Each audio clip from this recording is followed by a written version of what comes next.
El Señor. Yo le invito a usted para que vayamos al libro de Mateo, capítulo 4, Mateo 4, 9 y 11. Allí es donde estamos, en Mateo 4. El domingo pasado quedamos en Mateo 4, pero nos vamos a brincar los versículos 1, 2 y los siguientes. Y nos vamos a ir directamente al versículo 9. Versículo 9. Dice así, el versículo 9. Y le dijo Satanás, le dijo Jesús: todo esto te daré si postrado me adoras. Si postrado tú me adoras, yo te voy a dar todos estos reinos, todas estas naciones. Entonces Jesús le dijo: vete, Satanás, porque escrito está: al Señor tu Dios adorarás y a Él solo servirás. El 11 dice: y entonces el diablo le dejó, y he aquí vinieron ángeles y le servían. Vamos a orar. Ayúdeme a orar, ore por mí, Señor. Te damos gracias, te damos honra, te damos adoración. Permite, Señor, que tu palabra sea expuesta conforme a tu voluntad en esta mañana, Señor Jesús. Derrama tu gracia, tu misericordia. Háblanos, Señor, a través de esta enseñanza, este consejo de tu palabra. Usa mi vida, Señor, a pesar de mis limitaciones y de mi escasa experiencia. Señor, a pesar de eso, creemos que es la obra de tu Espíritu Santo y no nuestras palabras, aunque podríamos refinar nuestras palabras y decirlas de una manera más elocuente, Dios. Pero nada de eso serviría porque es la obra de tu Espíritu Santo. Tú hablaste a través de pescadores que no sabían expresarse en público. Sin embargo, en la primera y segunda predicación se convirtieron alrededor de 8,000 personas, porque no es nuestras palabras, sino tu Espíritu Santo. Ayúdanos, Señor Jesús. Amén. Gloria sea al Señor. Vamos a hablar en esta mañana sobre este título que usted tiene en pantalla. Me cercioro, ahí está, sí, a veces falla. Alerta, alerta, el fin del mundo se acerca. El fin del mundo se acerca. Ahora, esto no es un título sensacionalista, sino que es una realidad que está muchas veces disociada de nuestra conciencia, porque nosotros estamos tan enfocados en nuestros problemas y en nuestras luchas y en nuestros afanes, que no somos capaces de mirar a nuestro alrededor. O bien muchas veces ignoramos estas situaciones o minimizamos sus consecuencias para nuestras vidas y decimos: no, esta situación que está sucediendo en el mundo no me afecta a mí, por lo tanto no me importa.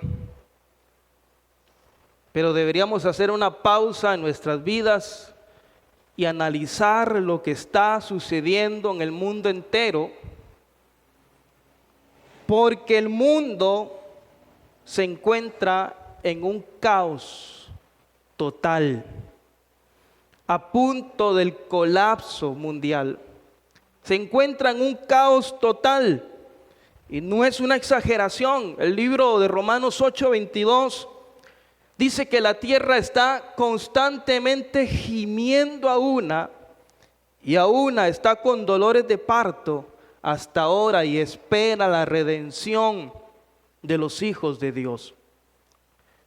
El mundo está a punto de colapsar, diferentes guerras, una gran cantidad de odio, crímenes de odio, persecución, sufrimiento, muerte de inocentes, gobernantes soberbios que se creen Dios sobre el mundo entero, estamos en un caos total.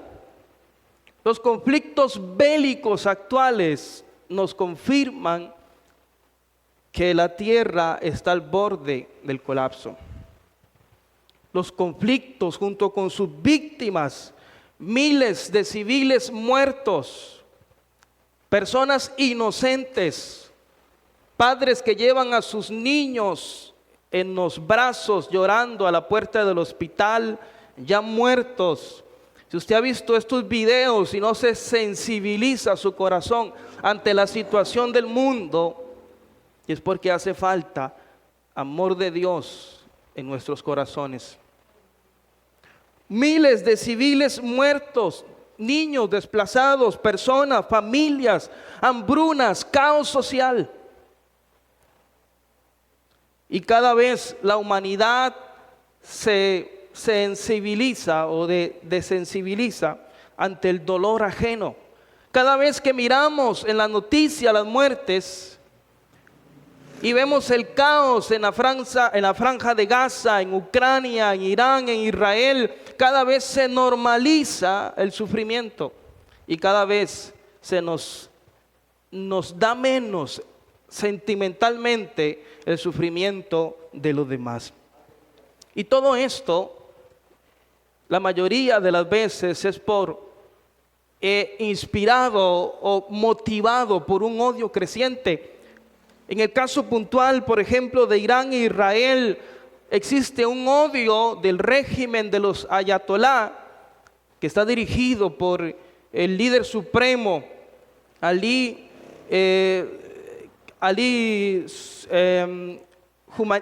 Khamenei, no sé cómo se llama o cómo se pronuncia, porque se escribe con K-H-I-U. Este hombre tiene un odio contra el pueblo de Israel, tanto así que en el 2015 instalaron en Irán un reloj que cuenta los años, va de forma regresiva contando los años, de cuántos años faltan para que el pueblo de Israel sea destruido y sea borrado sobre la faz de la tierra.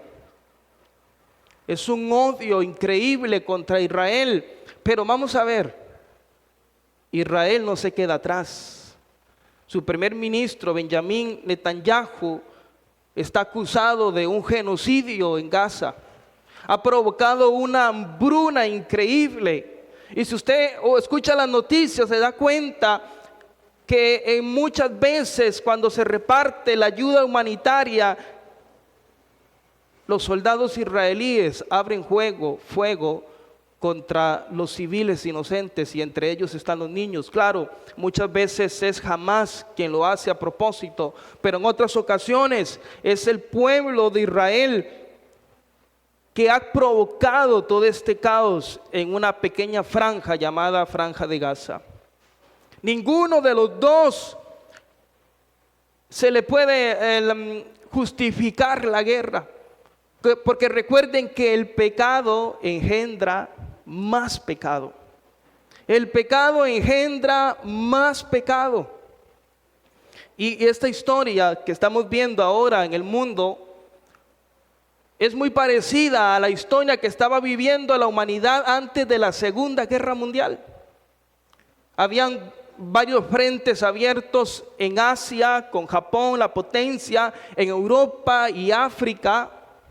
Habían gobernantes extremistas que eran ultranacionalistas y que, como en el caso de Adolf Hitler y los nazis, que eran racistas hasta lo sumo y se creían la raza perfecta, la raza aria. Hoy en día también vemos un clima similar. Los expertos de las noticias que usted escucha, si usted oye noticias, nos dicen que estamos a punto de una guerra total. Estados Unidos ayer se involucra, envía 6 bombas sobre diferentes plantas nucleares de Irán, se involucra en la guerra y todos los actores bélicos con los que está aliado Irán, Rusia, China, Corea del Norte, alzaron la voz y es peligroso de que haya una segunda guerra mundial. Y usted dirá, eso no me importa. Claro, le tiene que afectar. No solamente el asunto de la guerra, sino el gran odio y muerte que se está dando, porque el pecado engendra más pecado. Hoy también tenemos presidentes ultranacionalistas como es Donald Trump, el cual es un ultranacionalista y soberbio. También tenemos líderes con ideas expansionistas como es el soberbio Putin y Benjamín Netanyahu en su estado secular, que han dejado a Dios. Han dejado a Dios a un lado. Israel no es el pueblo de Dios. Nosotros somos el Israel de Dios. Nosotros somos el Israel de Dios. Este estado secular de Benjamín no es el pueblo de Dios. No lo es. Se han olvidado de Dios y han rechazado a Jesucristo, el único Salvador. Y han permitido dentro de la nación de Israel toda esta ideología de género y este wokismo. Más que en cualquier otro país se vive en Israel. La diferencia ahora a la Segunda Guerra Mundial es que hoy en día las naciones tienen armas de destrucción masiva. Armas nucleares, biológicas, químicas, que destruirían una nación como Costa Rica con solamente 2 bombas. Se cree que la bomba que lanzaron en Hiroshima y Nagasaki no se compara a las bombas nucleares que hoy se tienen en estas naciones, las cuales son hasta 40 y 50 veces más potentes que aquellas lanzadas en esa época.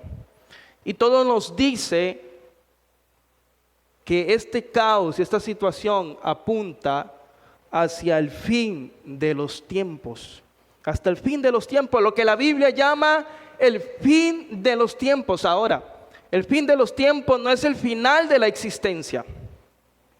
El fin de los tiempos, lo que la Biblia llama el fin de los tiempos, es el cumplimiento de la voluntad de Dios en la historia humana. ¿Y qué es eso? Bueno, se refiere más que todo a la venida, al regreso y retorno de nuestro Señor Jesucristo, al juicio final y la instauración de un gobierno eterno, el cual dice la Biblia que en ese gobierno habrá cielos nuevos y tierra nueva donde more la justicia. Todo confluye hacia el fin de los tiempos. Si el apóstol Pablo decía hace 2000 años que el día, le llamaban así, el gran día o el día está cerca, ahora más que nunca, el día está cerca. El día está cerca. Y Mateo 24 nos dice que habrán varias señales antes de ese gran día.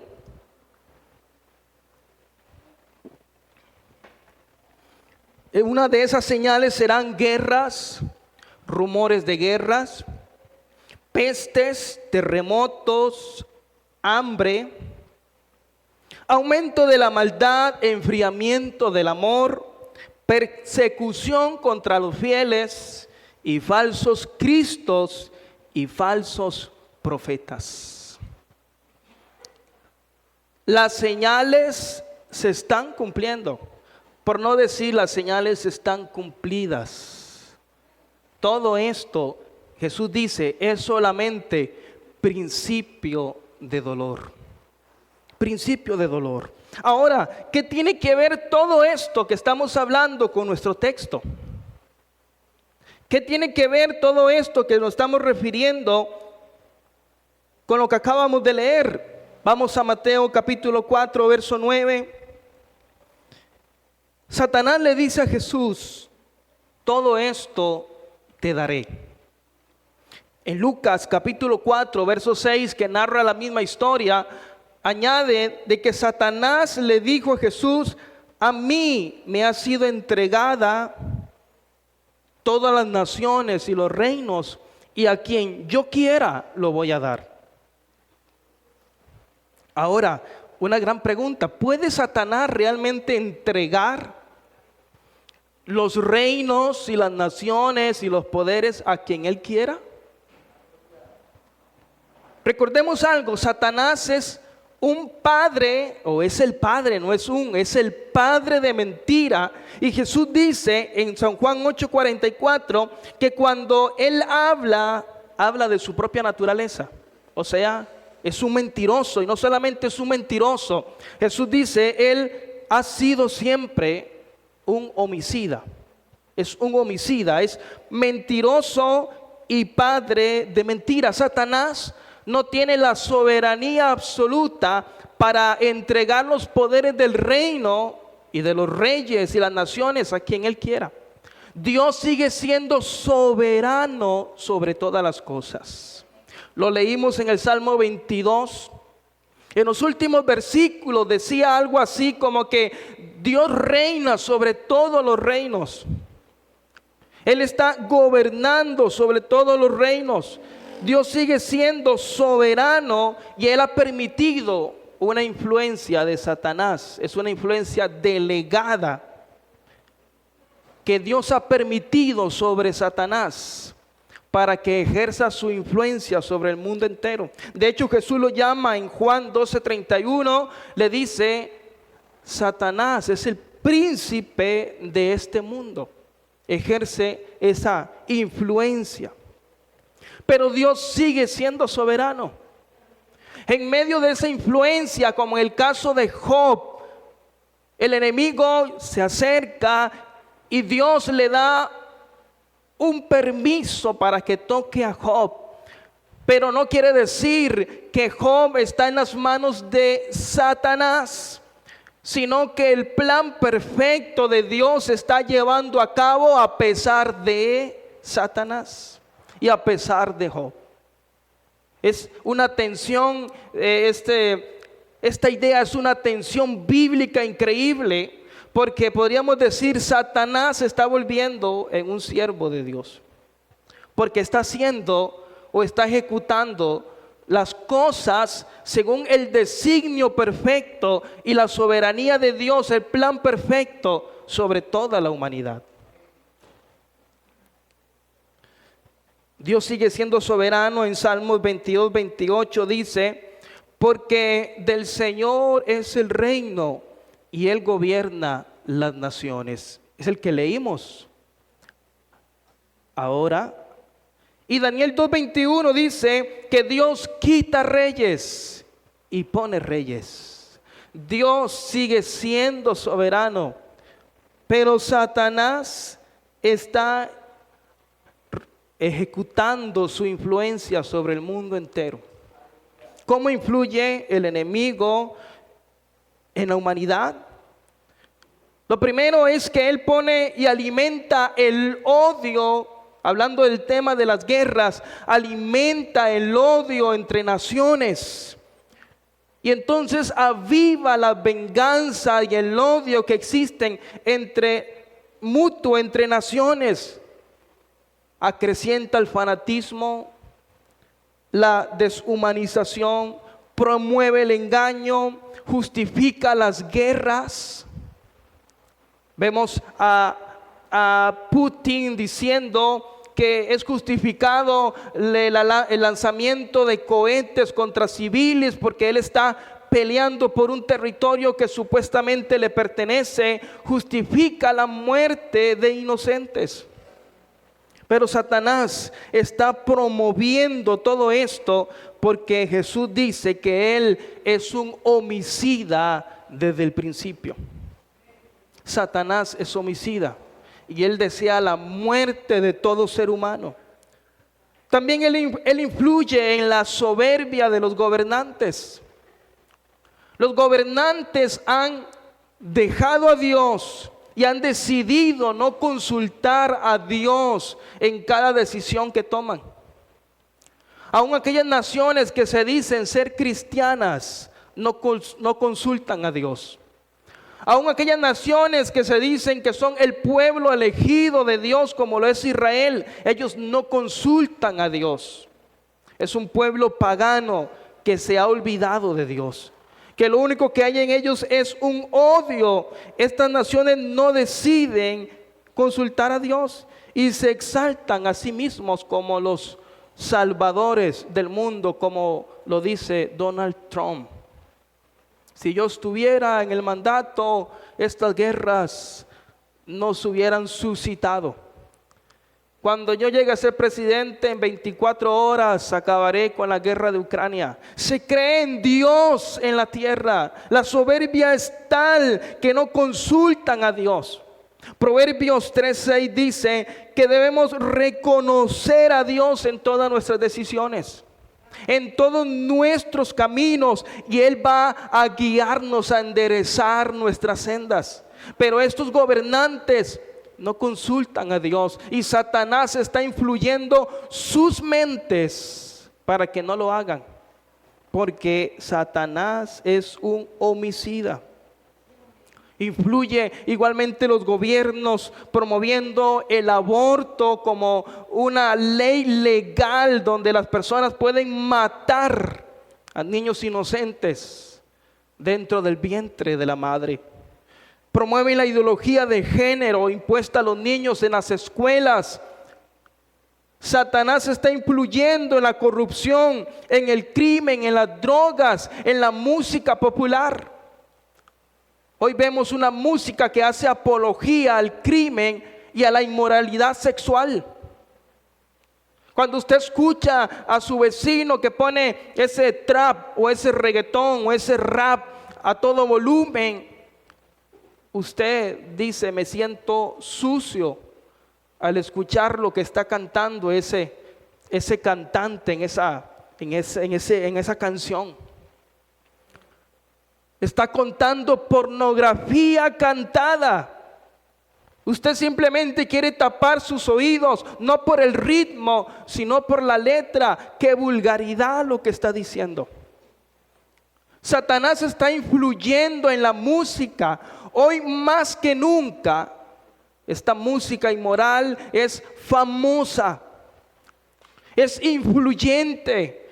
Cada joven quiere escuchar estos tumbaos mexicanos como Peso Pluma y Bad Bunny y este montón de cantantes que hacen apología a la inmoralidad sexual y al crimen y al narcotráfico. Y vemos muchachos de escuela de 9, 8 años cantando y cuando hay un acto cívico: maestro, póngame a Peso Pluma, póngame a Bad Bunny, son los que recuerdo ahorita, póngame hay una colombiana que se me olvida el nombre, no es Shakira, es otra, que no recuerdo cómo se llama, Karol G, ya me acordé, póngame a Karol G. Y una vez estaba analizando porque un niño me dijo: póngame a Karol G, y me dijo la canción.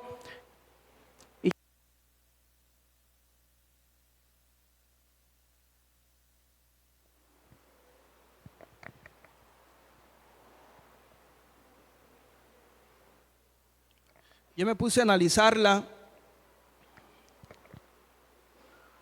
y la inmoralidad sexual que dice esa canción es increíble. Es increíble. No sé por qué se descargó. Si yo lo puse a cargar como 1 hora, ¿será que el golpe lo dañó? Es increíble.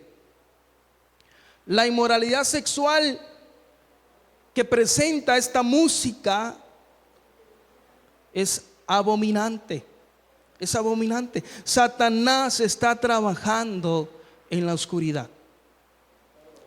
Satanás es sagaz y astuto, se está introduciendo poco a poco en la mente de los jóvenes, de los gobernantes, de las naciones y hasta de la iglesia. Hasta de la iglesia. Se está introduciendo dentro de la iglesia con herejías destructoras, con legalismos y mundanalismos, 2 extremos que dañan y corrompen a las congregaciones. Ahora, los nombres que aquí se presentan en esta cita bíblica nos va a revelar el carácter del enemigo y cómo él funciona, cómo trabaja, cuáles son sus estrategias. En el versículo 1 y 3 vamos a ver varios nombres. Se los voy a decir rápidamente. En el 1 lo llama diablo. En el 3 lo llama tentador. Y después, en el 10 lo llama Satanás. Diablo, tentador y Satanás. ¿Qué quiere decir esto? ¿Por qué el diablo tiene 3 nombres? No tiene 3 nombres. Cada nombre de esos muestra el carácter del enemigo y su estrategia para influenciar a las personas. Número 1, tentador, quiere decir en griego peirazón, que significa que el que tienta o el que incita al mal. Satanás es un ser que produce o que busca, inducirlo a usted al pecado. Él quiere que usted peque. Él quiere que usted peque con sus palabras. Él quiere que usted peque con su vista. Él quiere que usted peque poniendo la confianza en otras cosas y desconfiando de la palabra de Dios. Satanás quiere que usted peque y él comienza a incitar al mal al mundo entero y a las personas, y aún a la iglesia intenta hacerlo si le fuera posible, pero no le es posible. Si le fuera posible, él quiere que nosotros los seres humanos seamos inducidos al pecado, al terror, a la venganza, al odio. Es un ser que tienta al mal. Él conoce también nuestra concupiscencia. Él sabe nuestra débil humanidad y él se aprovecha de nuestra concupiscencia para incitarnos al pecado. No hay pecado que a su carne no le guste, que no sea atractivo. No hay un pecado que se le presente a usted y que usted diga: no, qué feo eso. Todo pecado que se le presenta a su vida es atractivo, porque el enemigo ya lo ha estudiado y sabe la concupiscencia que más usted le atrae o está más inclinado, y él incita al mal. La otra palabra es diablo. Diablo es del griego diabolos y significa calumniador o divisor. El enemigo promueve la división tanto en las naciones, como lo vemos en el caso actual que estamos conversando de las guerras, pero también lo promueve dentro de la iglesia y dentro de las familias. El enemigo, que es un calumniador y un divisor, intenta separar a las familias y intenta separar a la iglesia con división, con odio, marcando división entre razas, clases sociales y familia. Y siembra la desconfianza entre usted y Dios, porque él sabe que si logra separarlo a usted de la fe y la confianza en Dios, el camino para él está allanado, está fácil. Él bombardea su mente y le dice: ay, ¿dónde está Dios en este caos? ¿Dónde está Dios en mi problema? ¿Dónde está Dios en mi enfermedad? ¿Dónde está Dios en mi situación difícil? ¿Dónde está Dios en mi tristeza? ¿Dónde está Dios? Satanás, si logra que usted pierda la confianza en Dios y se desvincule de Dios, el camino está allanado. está allanado. El último nombre es Satanás, que en hebreo se llama Satán, muy parecido al español, y se traduce como adversario o enemigo, y su rol es oponerse a los planes de Dios. Su rol es oponerse a los planes de Dios y destruir todo lo que signifique Dios, su creación, la raza humana, lo silvestre, las plantas, el planeta entero. Satanás tiene un odio marcado contra todo lo que lleve el sello de Dios. Toda la creación tiene un sello de Dios.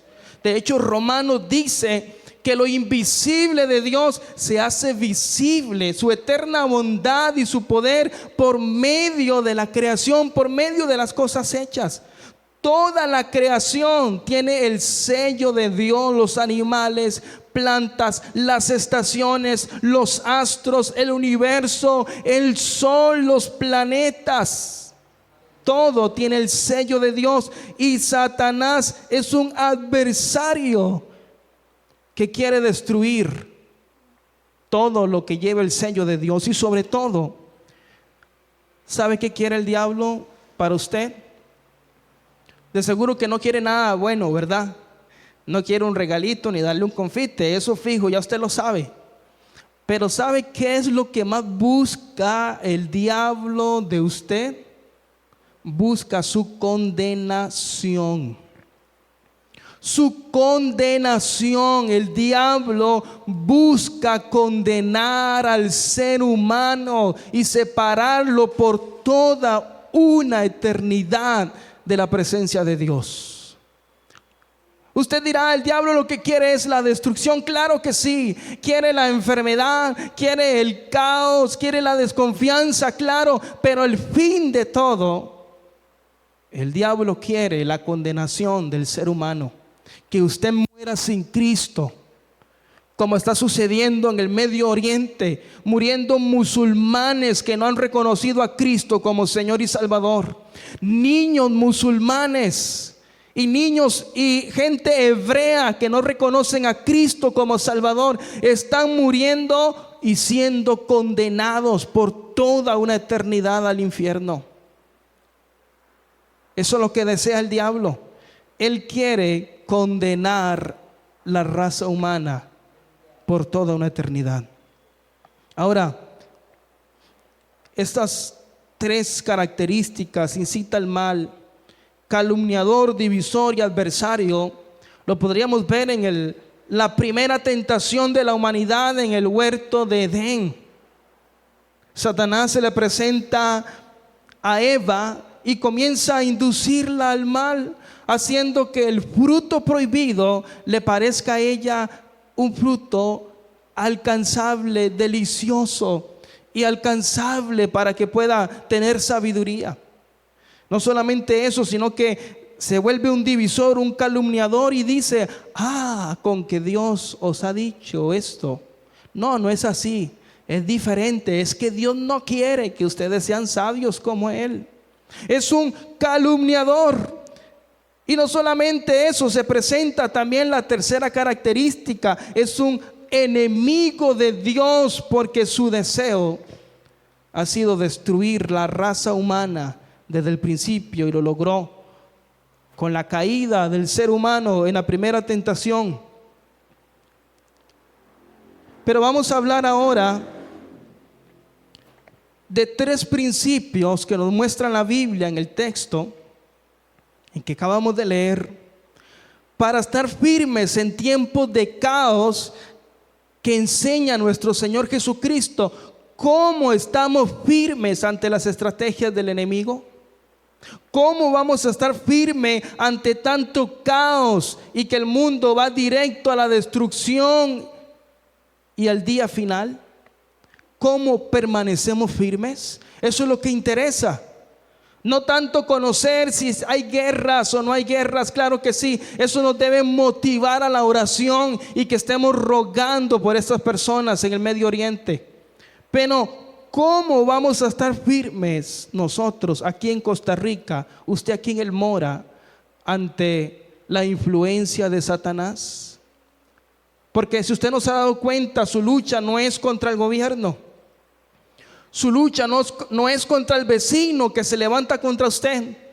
No es contra la vecina que ya le dije que le pone música y usted dice que el Señor mande fuego sobre ese radio y de paso sobre la señora. Su lucha no es contra su esposo o esposa que quizás le impide buscar de Dios con libertad. Su lucha no es contra el hermano en la iglesia que le hace mala cara, malos ojos, y apenas viene usted y dice: ya llegó Oscar. Su lucha no es contra nadie humano. Su lucha no es contra sangre o carne. Su lucha es espiritual, contra el enemigo de Dios y el enemigo de la raza humana, contra el diablo. Lo primero es en el versículo 10. Dice, Jesús le contesta a Satanás y le dice: escrito está. El primer principio que Jesús nos enseña es que Él responde a todas las acusaciones o tentaciones, a las tentaciones del diablo con escrito está. En las 3 ocasiones le dice: escrito está. Jesús se basa en la palabra de Dios, no se basa en emociones, en visiones, en experiencias, en revelaciones espirituales, en profecías, en profetas, en apóstoles, en qué sé yo, ¿verdad? De estos que ahora se han levantado, que así me reveló Dios tal y tal cosa, como dice una tal Arcángel Gabriel de Perú. Ya Dios no es el santo de Israel, ahora Dios me reveló que es el santo de Perú.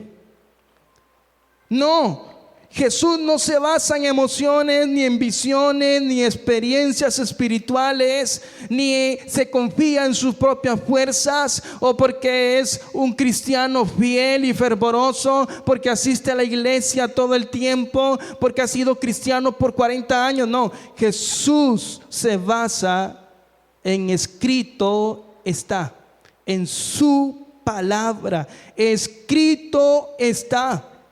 Es nuestro deber, como este primer principio, es nuestro deber conocer, crecer y vivir en la Biblia. Es su deber como creyente.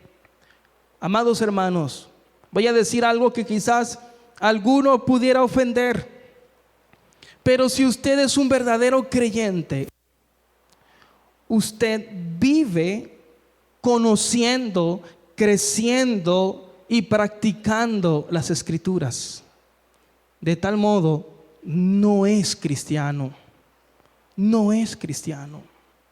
Un cristiano verdadero vive metido en la palabra de Dios. Ahora usted dirá: pastor, pero yo no soy uno de esos cristianos. Pues ruégale a Dios y dígale: Dios, abre mis ojos, como dijo el salmista, y miraré las maravillas de tu ley. Ruégale a Dios y dígale: Dios, pon en mí un corazón nuevo que anhele y ame tu palabra. Claro que entendemos que hay nivel, como no niveles, no hay. El cristiano va caminando poco a poco, va creciendo en experiencia, va aumentando su fe, su madurez espiritual. No es lo mismo un cristiano de 1 año que un cristiano fiel de 20 años. No hablamos de niveles, como que un cristiano tiene más unción que el otro. No. Estamos hablando de madurez y de experiencia. Claro que sí, eso lo entendemos. Pero si usted en su poca experiencia, usted dice: yo tengo hambre de conocer las Escrituras. Yo tengo un deseo ferviente cada día de leer la Biblia y decir: Dios, ¿qué tienes tú para mí hoy? ¿Cómo debo vivir hoy la vida? ¿Qué estoy fallando? ¿Cuál es mi pecado? Dios es soberano, quizás si Él quiere se lo revela en un sueño, pero ese no es el patrón de Dios. El patrón de Dios, dice Hebreos, que Dios, habiendo hablado en otros tiempos de muchas maneras, ahora nos habla por medio de su Hijo. Y en Juan 1:1 dice, el Hijo es el verbo, la palabra. Un verdadero cristiano vive este primer principio para estar en pie ante la influencia de Satanás. Vive en las Escrituras, vive en la palabra. ¿Vive usted en la palabra? ¿Anhela usted fervientemente leer las Escrituras, analizar, meterse en ellas, comenzar a leer un capítulo, seguir el otro día con el otro capítulo, subrayar la idea principal o el texto que más le inspiró, y usted se somete a eso y ora a eso como hemos enseñado en la iglesia? Si hace eso, usted va por buen camino, porque está guardando el primer principio de Cristo, que es: escrito está. Si alguien me regala un pañuelo porque aquí siento un calor, ¿será la unción? ¿O será que ese abanico no me pega? Necesito que ese abanico me pegue. Ese abanico no es violento. Sí, ok. Debemos permanecer en la palabra de Dios. Debemos permanecer en la palabra de Dios. Hay un salmo súper conocido que creo que todos conocemos. Gracias. El Salmo 119, 105 dice: lámpara es a mis pies tu palabra y lumbrera a mi camino. La Biblia es la única luz que usted necesita para conocer la verdad de Dios. Usted no necesita nada más. Escuche, hermano, usted no necesita experiencias con cánticos emocionales, como levanto mis manos aunque no tenga fuerza. No. Usted no necesita experiencias emocionales. Ahora, las emociones no están divididas, separadas de nuestro cuerpo. Eso claro está. Pero nosotros no necesitamos experiencias emocionales. Usted y yo lo que necesitamos es experiencias con la palabra de Dios. ¿Cuántos cristianos yo conozco emocionales que no conocen nada de las Escrituras? Ahora, cuando yo digo esto, no es que yo estoy haciendo entender, yo conozco mucho. No, yo no conozco nada, pero hay cristianos que han vivido toda su vida en una pura emoción y no conocen las verdades fundamentales de la palabra de Dios. Por eso son presa fácil del enemigo y los induce al pecado, los induce al error. Una iglesia firme en la palabra fácilmente no se mueve de lo que cree, fácilmente no es inducido al error, fácilmente no abraza ninguna herejía. Un cristiano fundamentado en la palabra fácilmente no se va a otra congregación que practican herejías destructoras. El primer principio, amado hermano, es que usted esté fundamentado en la palabra, y todo lo que usted refiera en cuanto al camino del Señor, diga como Jesús: escrito está. Y en cada tentación, y en cada lucha, y en cada problema en su vida familiar, usted diga: escrito está. En cada situación de enfermedad, desasosiego o crisis económica, usted diga: escrito está. Escrito está. Segunda de Pedro 1:19 dice que la palabra de Dios es la palabra profética más segura, y que hacemos bien en estar atentos a ella. Usted, como cristiano fiel, usted debe estar atento a la palabra de Dios más que cualquier otra cosa en la vida cristiana.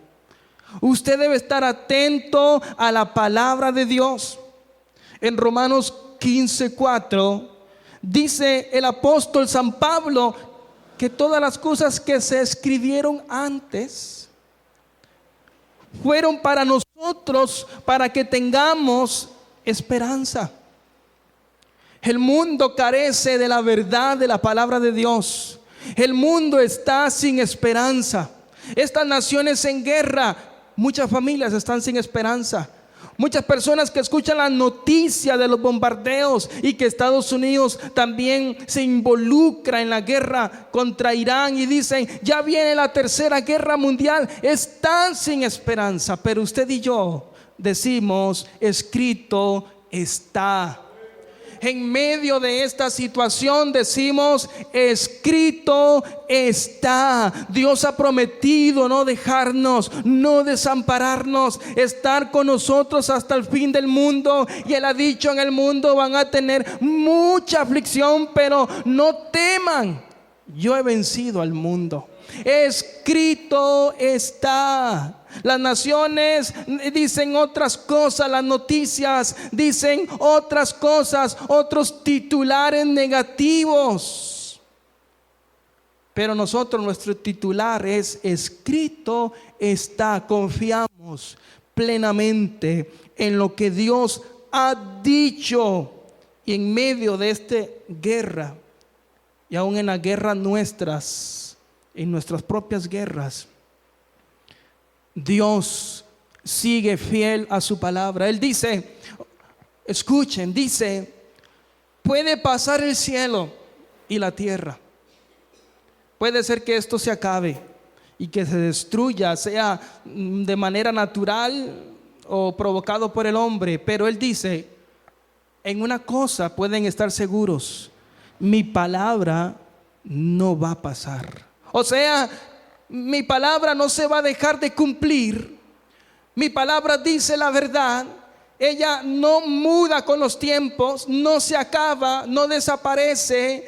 Mi palabra, lo que yo he dicho, es fiel y es verdadero. De hecho, a Jesús se le conoce en Apocalipsis como el fiel y el verdadero. Jesucristo, que es la palabra. Escrito está, es el primer principio. Luego sigue hablando el Señor Jesús y dice, al Señor tu Dios adorarás. Es el segundo principio que nos enseña Jesús para estar firme en medio de la influencia satánica y del caos de la tierra. Él dice, al Señor tu Dios adorarás. Ahora, esto es una declaración de una fe profunda hacia Dios.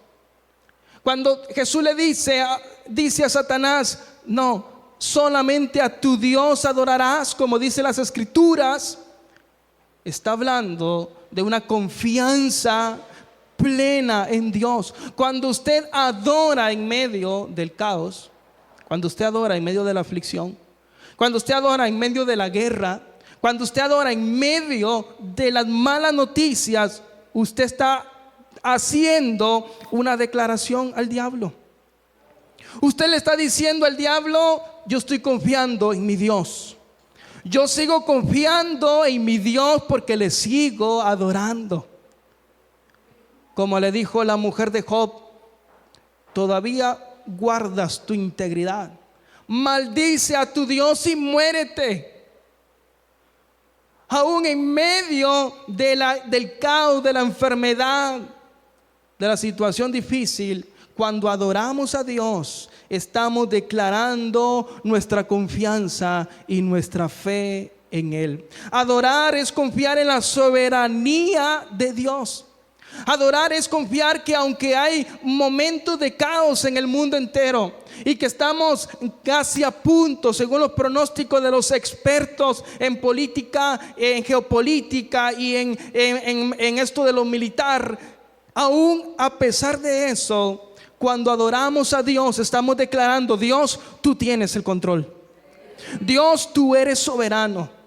Dios, tú haces como tú quieras, aunque el enemigo está influenciando el mundo para que se exterminen unos a otros y el odio crezca cada día más. Aún así, Dios, tú estás en control. Tú tienes en control todas las cosas. Y así también en tu vida, Dios tiene control de todas nuestras cosas. A veces se nos olvida eso. Claro que sí, a mí me ha pasado. Y nos quebramos.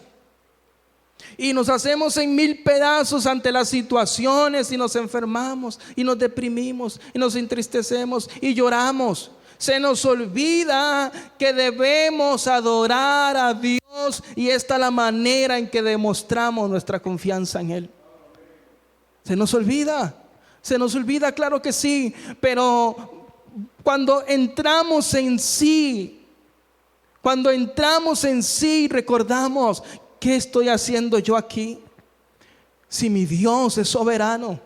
¿Qué estoy yo haciendo en esta situación, quebrado, triste, deprimido, llorando? Si mi Dios es soberano. Es cuando yo entonces levanto mi voz y mis manos y comienzo a adorar a Dios. Dios, tú tienes el control. Y canto: que todo lo que soy bendiga al Señor. Su nombre santo es. Que todo mi ser, que toda mi alma le adore, le alabe. Él tiene el control. Como dice la canción aquella: si mi fe ha de caer, Dios me sostendrá. En la tentación yo sé, Dios me sostendrá. Dios me sostendrá. En la adoración, este segundo punto principal, este segundo principio, es cuando declaramos nuestra fe y nuestra confianza a Dios, adorándole. Cuando adoramos a Dios, decimos: Dios, tú tienes el control.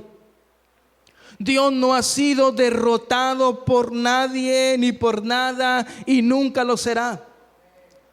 Dios está obrando incluso a pesar del caos y a pesar de este mundo caído y a pesar de usted que es débil y que también el pecado mora en usted.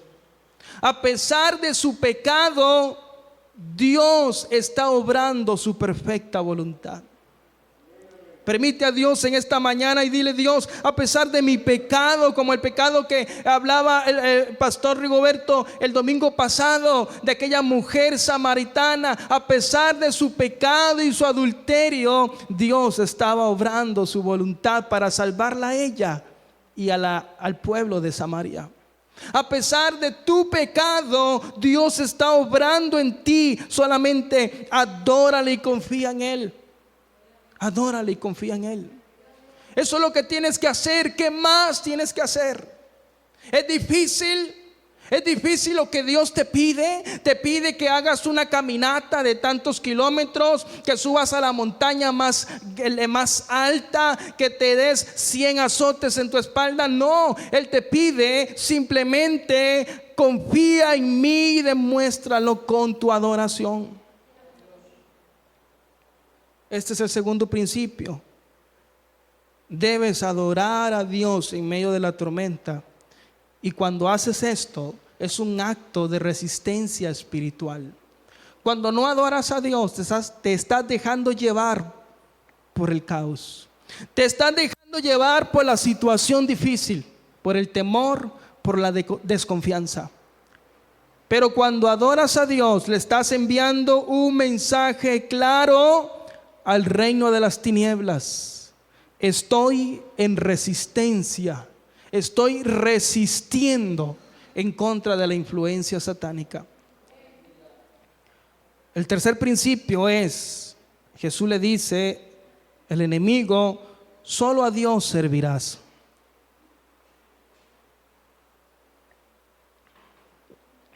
Solo a Dios servirás. No estamos llamados, Dios no nos ha llamado para vivir en el temor, en la desconfianza. No estamos llamados para eso. Estamos llamados para servir activamente a nuestro Dios. De hecho, en el estudio de Efesios que concluimos hace un mes más o menos, o un mes y un poquito más, vimos que a todos los verdaderos creyentes Dios le ha dado dones espirituales para que a través de los dones hagan crecer el cuerpo de Cristo. Dios lo ha llamado a usted no para estar ahí sentado desconfiando, con miedo, con temor. ¿Seré salvo? ¿Estaré dentro del grupo que va a ser salvo? ¿Será que no voy a ser salvo? ¿Será que esta aflicciones del mundo, esta guerra que hay en el mundo, será que nos va a afectar a nosotros?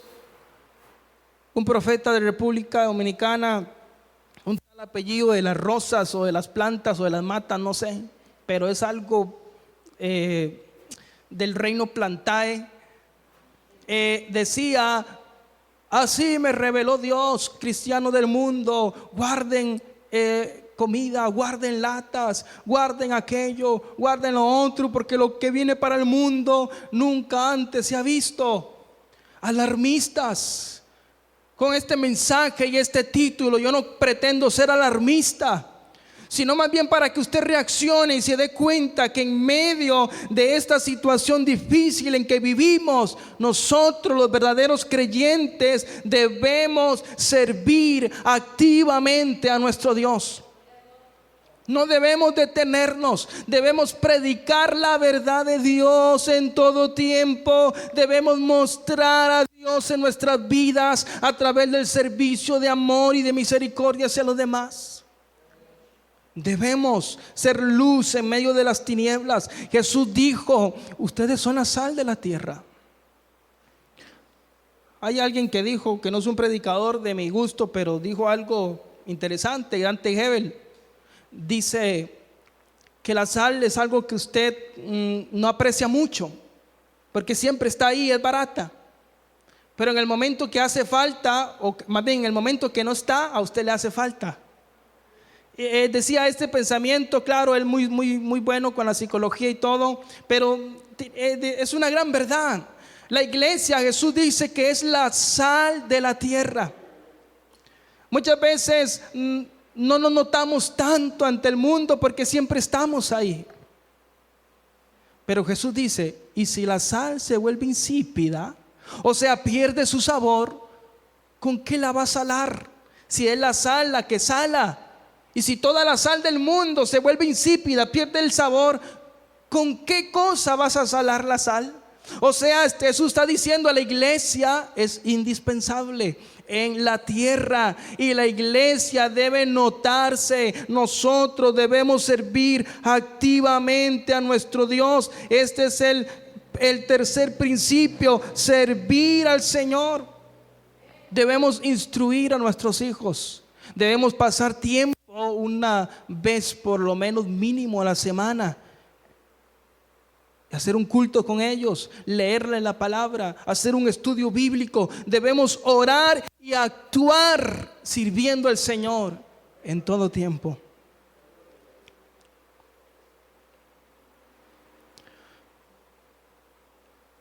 Ahora, resistir al diablo, o más bien servir a Dios, es un modo de resistir al diablo. Es una manera de resistir al diablo. Cuando se aplica todos estos principios, es una manera de resistir al diablo. Cuando usted no adora a Dios, cuando usted no está metido en la palabra de Dios y no vive diciendo escrito está, cuando usted y yo no servimos activamente a Dios, ¿sabe qué estamos haciendo? Nos estamos dejando llevar por la corriente de este mundo, porque no estamos haciendo nada, y el que no nada se lo lleva la corriente, ¿verdad? Me salió yo. No estamos haciendo nada. Pero cuando aplicamos estos principios, estamos resistiendo al diablo con nuestras decisiones diarias de adorar a Dios, servir a Dios y vivir en su palabra.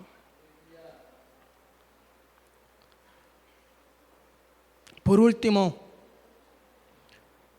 en el verso 11 dice que el diablo le dejó y vinieron ángeles y le servían. El diablo le dejó. ¿Por qué el diablo le dejó? Porque Jesús estaba resistiendo. Estaba resistiendo con estos tres principios.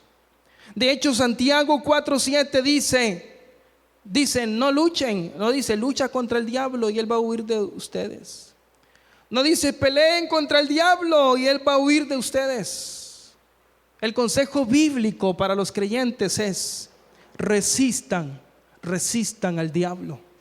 Resistan, no se dejen mover. Resistir es permanecer, es estar allí confiado en el Señor. Resistir es no hacer nada, pero estar ahí de pie, no moverse para atrás. Resistir es confiar en Dios.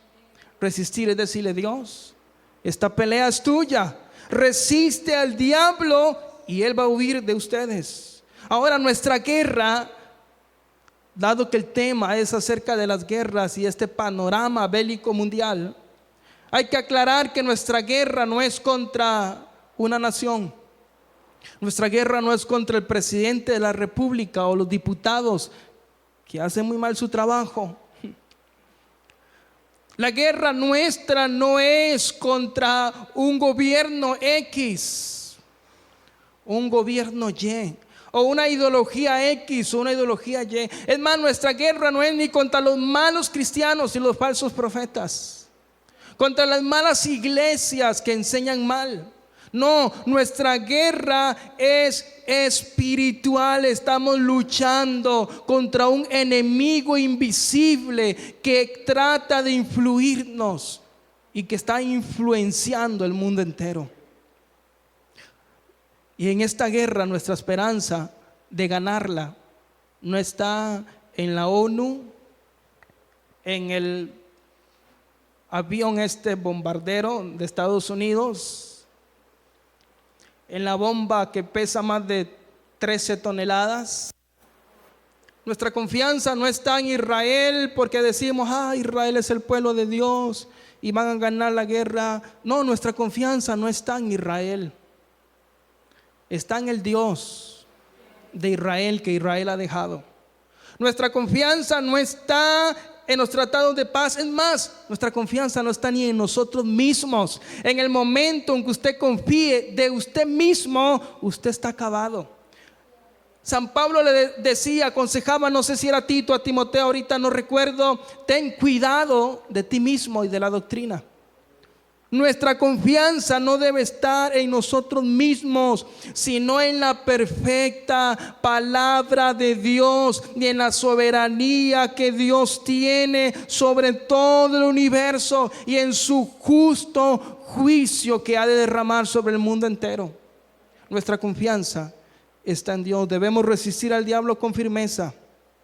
Apocalipsis 20:10 dice que Satanás fue lanzado al lago de fuego. Y allí será atormentado día y noche por los siglos de los siglos. Satanás tiene su fin y debemos resistir al diablo con firmeza, sabiendo que él tiene su fin. Y aquel a quien le va a poner fin a él está con nosotros. Y como dice las escrituras, son malos que están con nosotros que los que están con el mundo. Son más. Debemos resistir. La gran pregunta es, ¿dónde estamos poniendo nuestra confianza? ¿Estamos confiando realmente en Dios? ¿Estamos esperanzados en su palabra y estamos viviendo en estos principios? ¿Estamos adorando realmente a Dios y le estamos sirviendo activamente? Piense en esto. Piense, amada iglesia, ¿estás sirviendo a Dios activamente?